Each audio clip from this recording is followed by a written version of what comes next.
Վիրահատական սեղանին պառկած երեխան ամիսներ անց կկարողանա ժպտալ։ Նրա մոտ ախտորոշվել էր դիմային նյարդի պարես հիվանդություն։ Վիրահատական այս միջամտությունը մեր երկրում չի արվում, մասնագետների բացակայության պատճառով։ Ամերիկահայ պլաստիկ վիրաբույժ Անդրե Փանոսյանի և գործընկերների հերթական այցն է Արաբկիր բժշկական համալիր Mending Kids ծրագրով բարեգործական վիրահատություններ կատարելու և հայ բժիշկներին կլինիկական գիտելիքներ փոխանցելու։ Ես որոշել եմ շատ երկար ժամանակ, որ ուզում եմ իմ ֆոկուսը տեղ լինի, որ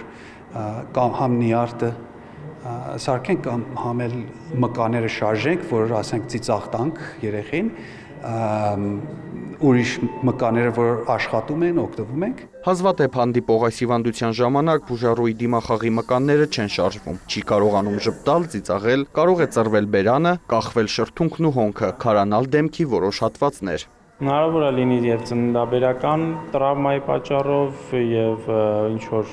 ծննդաբերական որևիցե այլ խնդիրներից ելնելով ուղղակի արտաքին խնդրի, այսինքն արտաքին վնասվածքի հետևանքով առաջացած պատճառ լինի։ Երեխաների մոտ լինում է հիմնականում բնածին, մեծահասակների մոտ լինում է ձեռքբերովի, այսինքն որևիցե տրավմայի հետևանքով։ Միայն վիրահատությամբ խնդիրը չի լուծվում։ Նորից ժպտալու եւ ծիծաղելու համար բուժառուները պետք է վարժություններ անեն եւ զարգացնեն դիմային մկանները։ Արդյունքը տեսանելի է լինում մինչեւ 9 ամսվա ընթացքում։ Եթե չանեն, երկար կտևի, բայց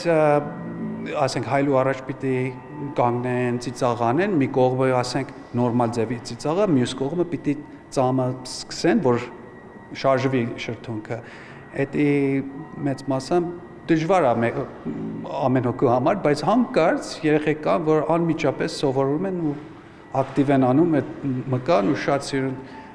ծիծաղ են ցակում։ Բժիշկ Փանոսյանն ու թիմը Հայաստան այցելում են ամեն տարի, սկսած 2016-ից։ Ամեն անգամ վիրահատում շուրջ 12 բուժառուի։ Այժմ իրենց փորձն են փոխանցում հայ գործընկերներին, հույս ունենալով, որ շուտով նրանք էլ կսկսեն ինքնուրույն վիրահատել։ Ծրագրի շրջանակում հիմնականում այցելում են մեծ թիմ։ Այդ մեծ թիմում ընդգրկված են ոչ միայն վիրաբույժներ, այլ նաև անեստեզիոլոգներ, այլ մասնագետներ, նույնիսկ կամավորներ, ու միշտ էլ հաճելի է ու շատ օգտակար ունենալ փորձի փոխանակում, կատարել ունենալ քննարկումներ, մենք մեր փորձն ենք հաղորդում, ստանում ենք նրանցից, այսինքն այս ծրագիրը կարելի է դիտարկել երկկողմանի։ Մասնագետների խոսքով այս միջամտությունները բարելավում են երեխաների կյանքի որակը, ուստի ծրագիրը կշարունակվի նաև հաջորդ տարիներին։ Արամ Մարանդյան, Արման Թովմասյան, լուրեր։